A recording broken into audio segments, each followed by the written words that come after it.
Salut à tous, c'est Nico et bienvenue sur la chaîne pour une nouvelle vidéo où on va classer les unités des Emperor's Children en une sorte de tier list, donc du D au S, le D étant l'unité que je trouve la moins intéressante dans les rôles sur le champ de bataille, le S étant une unité qu'on va vouloir probablement prendre à chaque partie. Alors on commence par le Eldrake des Emperor's Children qui vaut 195 points, il est plus résistant que dans les autres codex, mais ça reste un aérodine, un volant, qui du coup n'a pas d'OC, ne peut pas scorer, ne peut pas faire d'action. Il peut être stationnaire, mais il est très gros, très facile à voir, difficile à cacher derrière des ruines, difficile à manœuvrer, et pour le potentiel de dégâts qu'il a, il coûte vraiment très cher. Donc il a vraiment pas d'intérêt réel dans cette armée, à part que la figurine est magnifique, même si ça a l'air d'être une horrible galère à peindre. Il est splendide, mais tant que les volants auront OC 0 et seront pas capables de faire des actions, ils auront pas leur place sur le champ de bataille. On a ensuite le sorcier des Emperor's Children, dont la règle c'est de donner le bénéfice du couvert à son unité, donc ça sert pas à grand chose, on a quasiment toujours le couvert en 10e édition. Il peut mener des Noise Marines ou les unités de ligne, mais c'est des unités qui seront souvent mieux menées par un autre seigneur, notamment le seigneur exultant ou le seigneur cacophoniste qui donne des bonus beaucoup plus intéressants et tape de toute façon nettement plus fort. Il donne quand même un malus de mouvement et de charge sur une unité qui a été touchée par son pouvoir psy à 18 pouces, mais au final en Emperor's Children on est tellement mobile et on a tellement la capacité d'avancer, de charger, de se désengager et de charger qu'en fait si on se fait charger par l'adversaire c'est qu'on s'est sans doute mal placé et qu'on n'a pas bien joué. Donc je pense pas que ça soit un personnage vraiment indispensable. Il est pas mauvais, mais les autres options de meneur sont meilleures. Dans des infractors ou des tourmenteurs, on va toujours vouloir mettre un seigneur exultant ou pas de perso si on veut plutôt faire du contrôle d'objectif. Et dans les Noise Marines, je préfère donner touche soutenue et 2 pistolets qui sont ni plus ni moins que des bolters lourds pour être sûr que je tue l'unité qui va vouloir me charger, plutôt que de la laisser en vie et de réduire sa distance de charge. Donc avec une note de C, j'ai aussi Shalaxi Hellbane. Alors ça, je pense qu'il y a des gens qui seront pas d'accord, mais elle vaut quand même 380 points, ce qui est extrêmement cher pour ce qui est ni plus ni moins que 6 attaques de canon laser au corps à corps. Alors certes, l'armée manque d'anti-tank, donc on peut se dire que ça compense bien. Le problème, c'est que ça compense que dans un seul des détachements, le détachement avec les démons, et que ça n'est que 6 attaques de canon laser au corps à corps, ce qui veut dire que vous ne garantissez pas non plus de sortir ce sur quoi vous tapez. C'est un gros profil qui est très solide, mais elle n'a pas l'avancée la charge de l'armée puisque c'est un démon. Elle ne relance plus les touches et les blessures sur tout. Il va falloir choisir quelque chose en début de bataille. Et donc si l'adversaire s'est repositionné, si vous êtes mal positionné, et vous n'aurez pas vos relances. Et vous ne relancez plus non plus les dégâts, hein, donc on sait que les D6 plus 2, vous pouvez faire 3 dégâts, hein, comme vous pouvez faire 8, donc c'est très aléatoire. Elle donne aucun boost autour d'elle, donc c'est pas une mauvaise unité, elle a un gros profil avec 20 PV, un bon mouvement, une bonne résistance avec une invulnérable à 4, mais pour se rentabiliser à 380 points, il faut qu'elle assassine au moins un chevalier impérial dans la partie, ou un gros primarque, hein. Même les primarques impérium, ils sont aux alentours des 300 points, pas des 400, donc il y a plein de match-up dans lesquels elle se remboursera pas parce qu'elle se fera esquiver par l'adversaire. Maintenant, avec une note de B, j'ai mis le Land Raider des Emperor's Children. C'est peut-être un des meilleurs Land Raiders du jeu, juste parce qu'il peut avancer et tirer, et avancer et charger, d'ailleurs, même s'il a envie. Il peut aussi se replier et tirer sans malus, ce qui fait que ses canons laser resteront souvent utiles. Ça reste quand même 240 points pour 4 tirs de canon laser et un petit bolter lourd, ce qui est pas exceptionnel.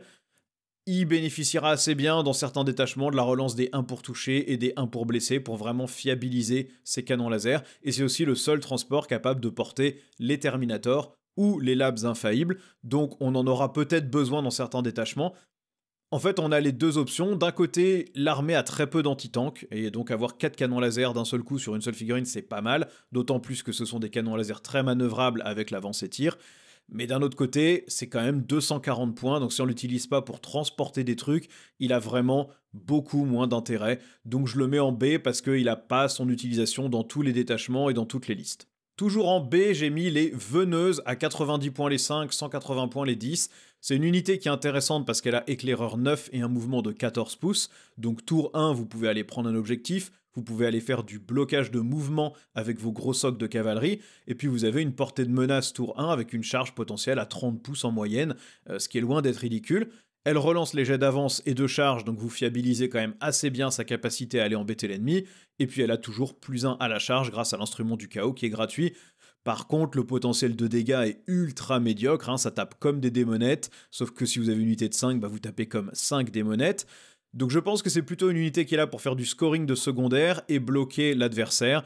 Je pense que vous la prenez dans le détachement démon si vous voulez faire vos secondaires avec des démons, mais on verra qu'on a une autre unité qui est nettement meilleure pour faire ça dans le codex, qui sont les enfants du chaos.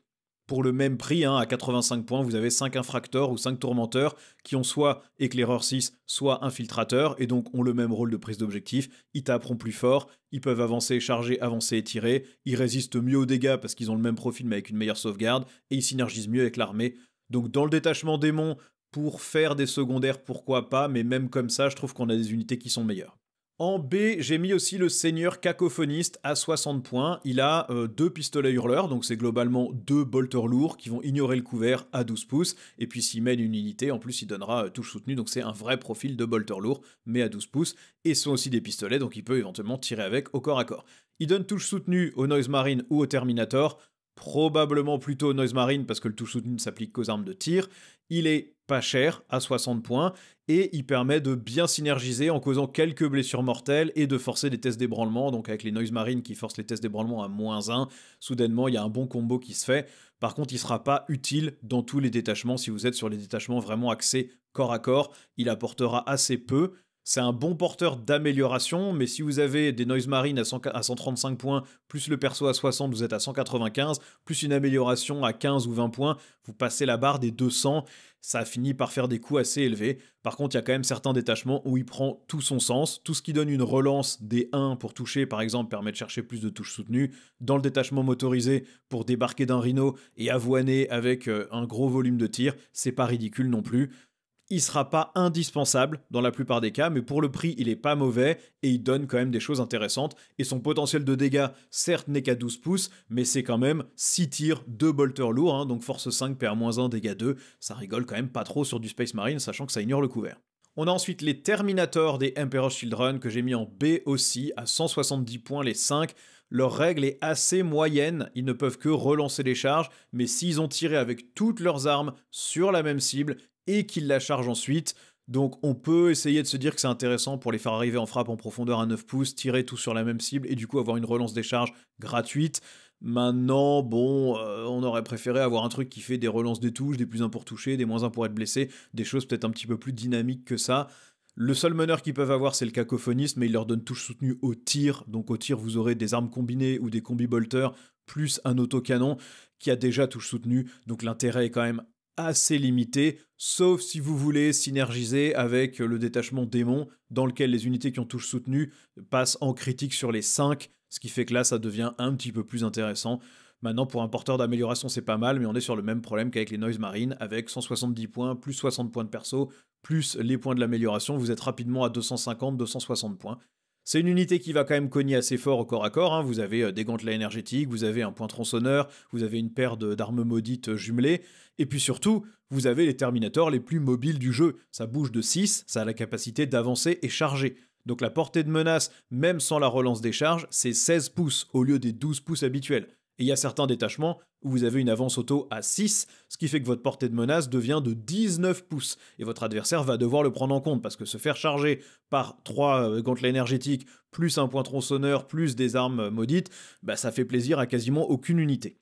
Donc c'est pas une mauvaise unité, il y a des cas où on peut la prendre, c'est pour ça qu'elle est en B, B c'est pas une mauvaise note, mais c'est quand même 5 figurines, endurance 5, 3 PV, sauvegarde à 2, un vulna 4, c'est pas si résistant que ça dans la méta actuelle, donc vous allez avoir besoin de bien les positionner, et si vous voulez les amener au corps à corps avec un transport, vous rajoutez 240 points de Land Raider, là vous vous retrouvez sur un combo qui clairement se rentabilise pas.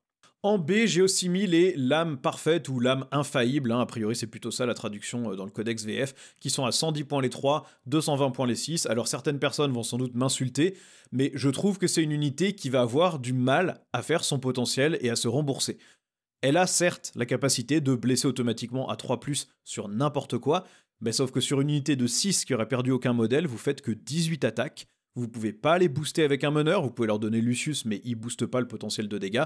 Et donc en stat, 18 attaques qui touchent à 2, blessent à 3, en PA-3, dégâts 2, vous rebondissez sur un Rhino ou un véhicule léger, et donc vous avez utilisé votre règle de blesser automatiquement à 3+, et donc vous perdez une figurine parce que vous n'avez pas détruit l'unité.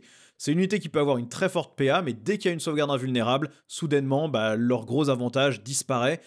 Et c'est des unités qui sont pas si dures que ça à tuer, hein. On sait que les Terminators dans la méta ça s'envole quand même assez vite, et là c'est des Terminators mais avec une sauvegarde à 3, pas à 2, et une invuln à 5, pas à 4, donc c'est plutôt moins résistant. C'est une bonne unité de menace, il y a plein de cas où on voudra les prendre, notamment dans les détachements accès corps à corps, on va pouvoir leur donner quelques relances, on va pouvoir leur donner des touches fatales ou des touches soutenues, des choses comme ça, mais pour le même prix, vous rentrez 6 Noise Marines avec donc 4 bolters lourds et 2 Blastmasters, où vous rentrez en plus 5 infracteurs ou 5 tourmenteurs pour plus d'utilité, plus de contrôle d'objectifs.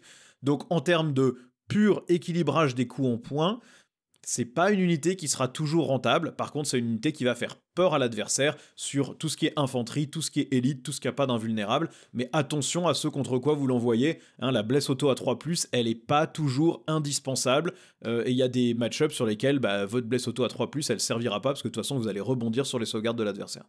On passe maintenant au A. Alors j'ai mis Fulgrim en A à 385 points parce que c'est une unité qui est très mobile, qui cogne très très fort. Attention par contre, son profil est résistant mais loin d'être invulnérable, hein. Des armes de force 6 vont le blesser sur des 5, donc avec un +1 pour blesser, c'est des 4+. Les armes de force 12 le blessent sur des 3, donc facilement poussé en 2+, avec un +1 pour blesser. Il n'a pas d'insensible à la douleur, il se régénère pas, donc il n'est pas invulnérable. Il est solide, mais il est moins solide que certains autres primarques, et on pourra le sortir. Ça reste par contre quand même une très bonne pièce pour aller menacer n'importe quelle partie du champ de bataille. Il bouge à 16, il peut avancer et charger, donc vous avez une portée de menace d'à peu près 26 pouces sans trop vous poser de questions. Il peut frapper en profondeur, donc vous pouvez le faire arriver en arrivée précipitée, et puis il peut bénéficier de beaucoup de stratagèmes dans quasiment tous les détachements pour augmenter encore sa PA, pour augmenter encore sa létalité, pour lui donner des touches fatales, des choses comme ça.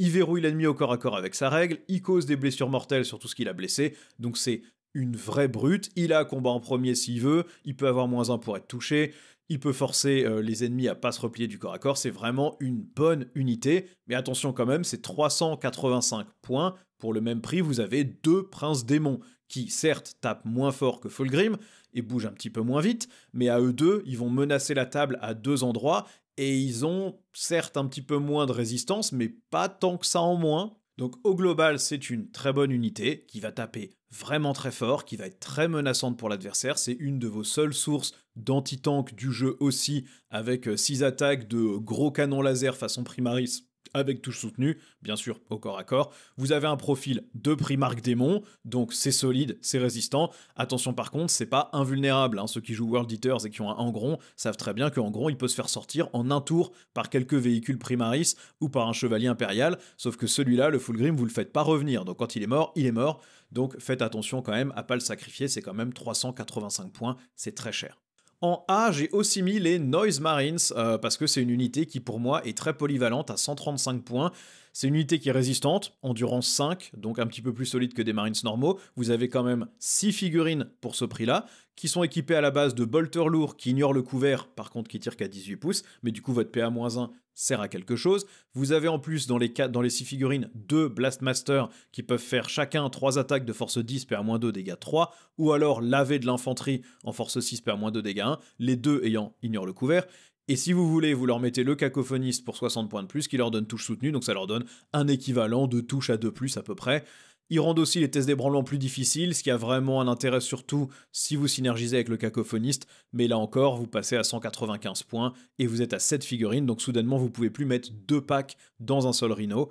Mais si vous voulez les grouper dans un rhino, vous mettez 2 unités dans un rhino, ça vous fait quand même 270 points plus le rhino, mais le rhino peut avancer, faire débarquer tout ce qu'il y a dedans, et vous vous retrouvez avec 12 tirs de force 10 PA-2 dégâts 3, et 24 tirs de force 5 PA-1 dégâts 2, qui ignorent le couvert complètement, donc c'est une énorme menace à courte portée ou à mi-portée qui va laver à peu près n'importe quelle infanterie et n'importe quelle unité d'élite, voire même des véhicules légers, sans trop se poser de questions. Donc pour moi, c'est une très bonne unité. Je pense que le sergent, par contre, vous le prendrez toujours avec son arme de base, le blaster sonic. Vous lui mettrez jamais le pistolet et l'arme énergétique parce que c'est pas une unité de corps à corps et ça n'a pas de sens d'essayer de la changer en unité de corps à corps.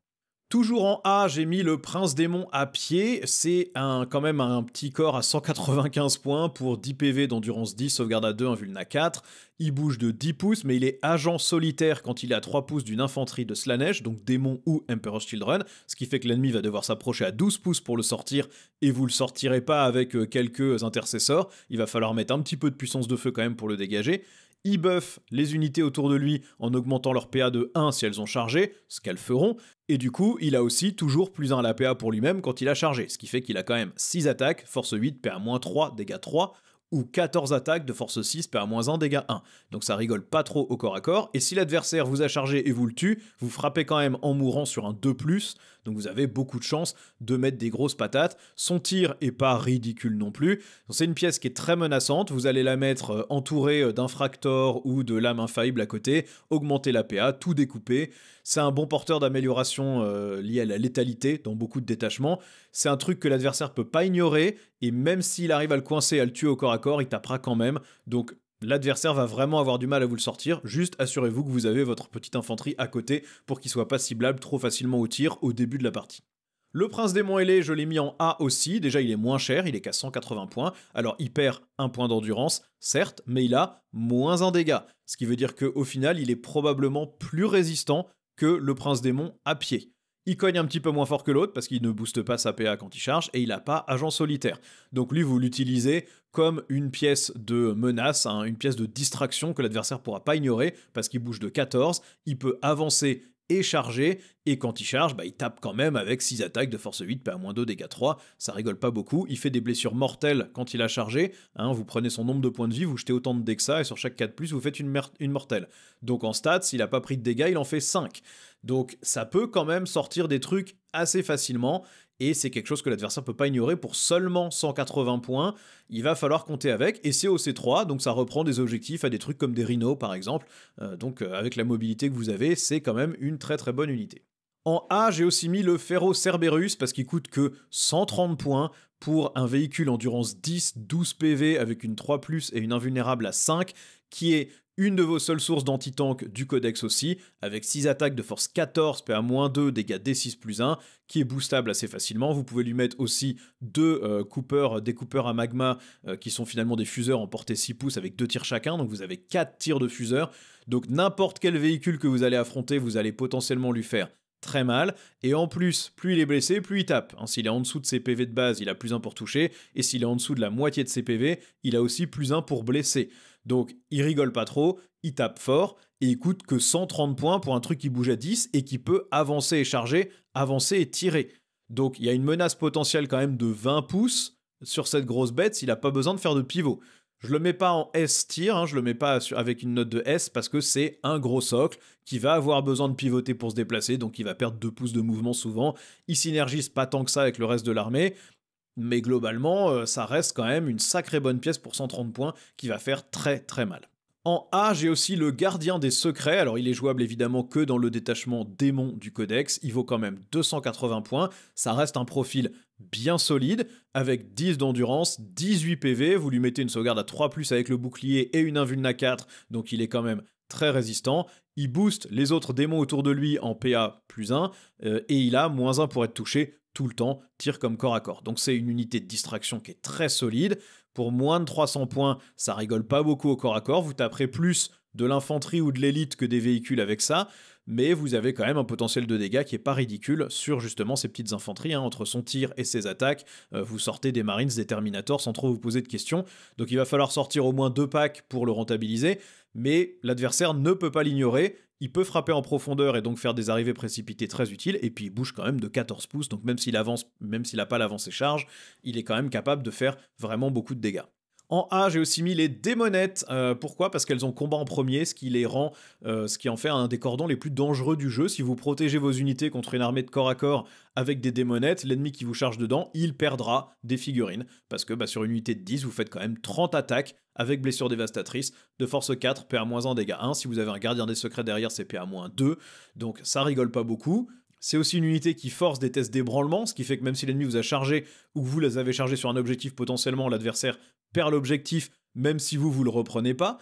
Ils ont +1 au jet de charge avec un mouvement de 9 pouces, donc même s'ils avancent, même s'ils n'ont pas l'avancée charge, ils sont quand même très mobiles. C'est une bonne unité de ligne pour les démons. Attention par contre, ça résiste à rien, hein, c'est endurance 3, sauvegarde à 5, 1 PV, donc ça va voler avec des tirs de bolter en 3 secondes. Il faut les utiliser pour engluer l'ennemi au corps à corps, plus que pour tenir sur des points. C'est des unités qui soit protègent des charges, soit sont là pour contre-attaquer sur des objectifs. Mais c'est une très bonne unité pour 90 points pour 10 figurines qui ont un potentiel de dégâts loin d'être ridicule. C'est une bonne unité. On a ensuite les charnels ou les fiends pour 95 points les 3 ou 190 points les 6.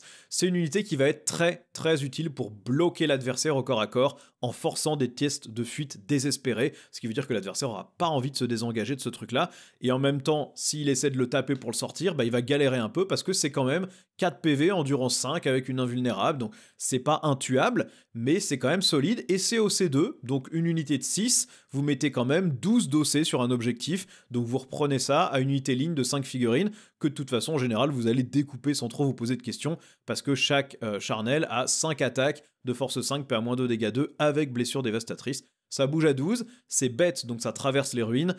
Potentiellement, c'est vraiment une bonne unité. Si vous avez un gardien des secrets derrière, c'est PA-3. Donc sur du Space Marine, vous les passez sur des sauvegardes à 6 pour des dégâts 2. Enfin, ça peut vraiment, vraiment découper assez bien. Et si vous jouez le détachement démon, je pense que vous allez sortir les charnels de manière assez régulière. Maintenant, on passe au rang S, donc les meilleures unités, à mon avis en tout cas, du codex. On commence par Lucius à 140 points. Si vous aimez Méphiston chez les Blood Angels, eh ben vous allez pleurer parce que Lucius, c'est la même chose, mais en 10 fois mieux. Il est agent solitaire tout le temps, donc vous pouvez pas lui tirer dessus si vous n'êtes pas à 12 pouces. Mais si vous êtes à 12 pouces, il va quand même falloir lui envoyer un peu la purée parce qu'il est endurance 5, 6 PV, sauvegarde à 2, invuln à 4, donc il se sort pas comme ça. Et si vous l'avez pas tué, vous êtes à portée de charge d'un mec qui bouge de 8 et qui peut avancer charge. Et qui va taper avec 6 attaques de force 8, PA-3, dégâts 3 avec précision, ou 10 attaques de force 4, PA-1, dégâts 1 avec touche soutenue. Donc ça rigole pas du tout, il est boostable par à peu près n'importe quoi, il a un insensible à la douleur à 5, ce qui fait qu'à sortir vous allez vraiment pas rigoler. Et au corps à corps, en gros, vous pouvez l'envoyer tout seul contre un pack de Space Marines ou de Terminator.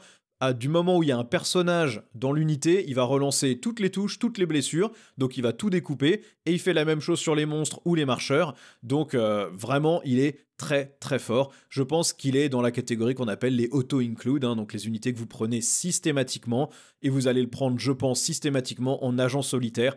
Il peut mener les lames infaillibles, mais il leur donne rien, et la seule chose qu'il gagne en échange, c'est la possibilité de blesser automatiquement sur des 3+, c'est la règle des lames infaillibles.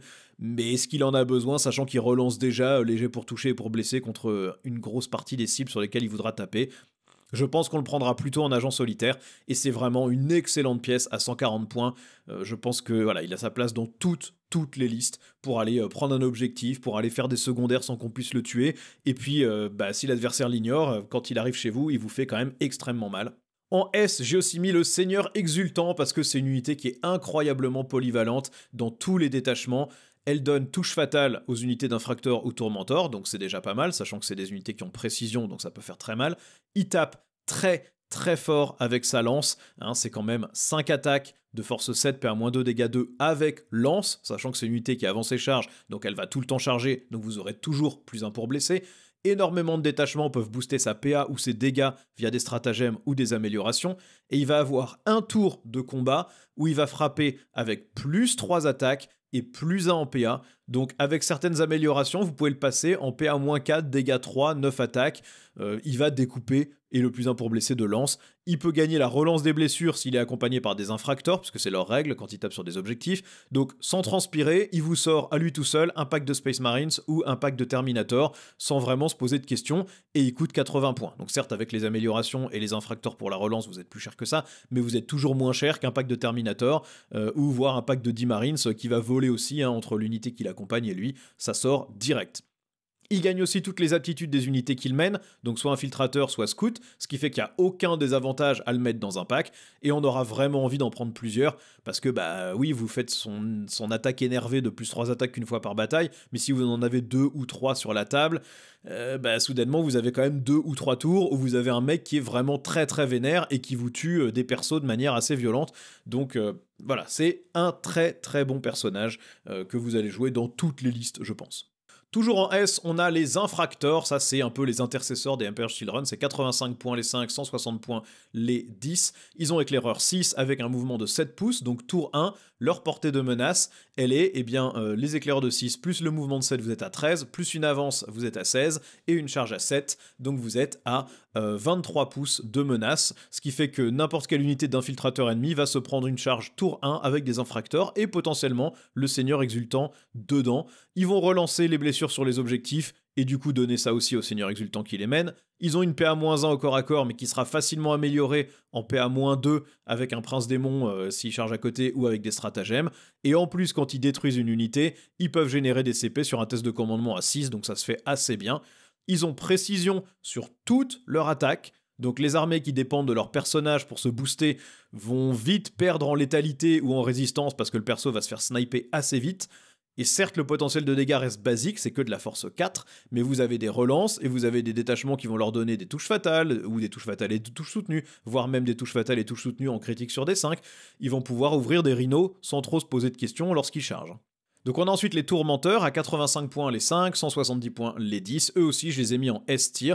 Ils ont infiltrateur et ils ont sticky objectif. Donc ça veut dire que vous pouvez les déployer n'importe où sur la table à 9 pouces du bord de table ennemi, enfin de la zone de déploiement adverse, sur un objectif. Et du coup, si vous êtes joueur 1, vous contrôlez cet objectif direct, vous pouvez vous en barrer et il est à vous. Et l'adversaire doit s'approcher pour venir vous le reprendre. Donc ça force l'adversaire à s'approcher, ce que vous aimez beaucoup parce que vous êtes une armée de corps à corps. Vous avez ici une unité de tir qui a précision sur toutes ses armes. Alors la majorité de ses armes, c'est des petits bolters, donc pas très intéressant, force 4, PA0, dégâts 1, mais sur une unité de 10, vous mettez quand même 2 lance-plasma et 2 fuseurs qui ont aussi précision. Ce qui veut dire que à 6 pouces, vous pouvez coller 2 tirs de force 9 PA-4 dégâts D6 plus 2 dans un perso, et du coup, forcément, le sortir sans trop vous poser de questions. Donc vous avez 2 manières de les jouer. Vous les jouez par petits packs de 5 pour aller coloniser tout le No Man's Land avec vos infiltrateurs et vos sticky objectifs. Donc vous contrôlez tous les objectifs du No Man's Land à votre première phase de co, et l'adversaire a intérêt à bien s'approcher ou à avoir emmené beaucoup d'infiltrateurs, ou alors vous jouez des packs de 10 pour aller chasser les personnages à courte portée avec tous vos tirs de plasma et de fuseurs, sachant qu'en plus vous pouvez les mettre dans un rhino. Le rhino a un pont de tir de 2, et donc vous pouvez aller sniper les persos à travers le pont de tir du rhino avec vos 2 fuseurs en plus. Donc il y a vraiment des combos et des trucs intéressants. En plus ils génèrent des CP quand ils détruisent des unités sur un test de commandement réussi. Donc c'est une excellente unité de ligne. Ils ont grenade, ils ont l'avancée charge, ils ont l'avancée tir, ils sont au C2. Bref, très très très bonne unité de ligne ici. Toujours en S, j'ai mis aussi les enfants du chaos parce qu'ils coûtent 80 points pour 2 figurines qui sont OC1, bouche de 10, avec un mouvement réactif de 6 pouces. C'est des unités de secondaire. Vous avez pour 80 points une unité qui va pouvoir courir partout, qui peut avancer chargé, qui peut résister à beaucoup d'attaques, parce que c'est quand même endurance 5, 4 PV, sauvegarde à 4 avec un insensible à la douleur à 5, donc on les sort pas si facilement que ça. Si l'adversaire s'approche, vous vous barrez ou vous allez le bloquer avec un mouvement normal de 6 pouces pour l'empêcher de vous charger sur un objectif, ou pour l'empêcher de se rapprocher, ou pour cacher vos enfants du chaos. Ils seront durs à sortir, ils peuvent du coup marquer tout ce qui est action, tout ce qui est secondaire avec leur OC1, donc je pense que c'est une unité. Vous commencez votre liste avec au moins une dedans si vous jouez en compétitif, probablement même plutôt 2, c'est pas pour rien qu'ils sont déjà complètement vendus et plus disponibles nulle part sur le site de Games Workshop et aucun revendeur que j'ai pu trouver, c'est parce que je pense que tout le monde a très bien identifié le fait que c'était une des meilleures unités de secondaire du jeu pour 80 points. Et enfin, encore en S, on a le Rhino des Emperor's Children à 80 points. C'est pour moi le meilleur Rhino du jeu. Il a le même profil, le même potentiel de dégâts qui est toujours très limité, mais c'est un Rhino qui peut avancer et tirer, qui peut avancer et charger, qui peut se replier et tirer, se replier et charger, mais il peut aussi avancer et débarquer ses unités. Ce qui veut dire que vous bougez à 12, vous pouvez faire une avance du coup qui vous amène à 15 et débarquer vos unités à 3 pouces du Rhino, donc vous avez une portée de menace de 18. Si vous êtes avec des Noise Marines qui ont une portée de tir de 18, ça veut dire qu'un ennemi à 36 pouces de votre Rhino au début du tour, vous pouvez aller le shooter avec votre unité. Donc c'est vraiment très très bon, ça donne une mobilité incroyable aux Noise Marines, mais aussi aux Tourmentors et aux Infractors pour aller mettre de l'OC un peu partout. Et une fois que vous avez débarqué la cargaison, ça reste un Rhino, c'est quand même 10 PV, endurance 9, sauvegarde à 3, ça dégage pas avec 3 tirs de bolter, c'est OC2, donc ça peut aller contester des objectifs par-ci par-là.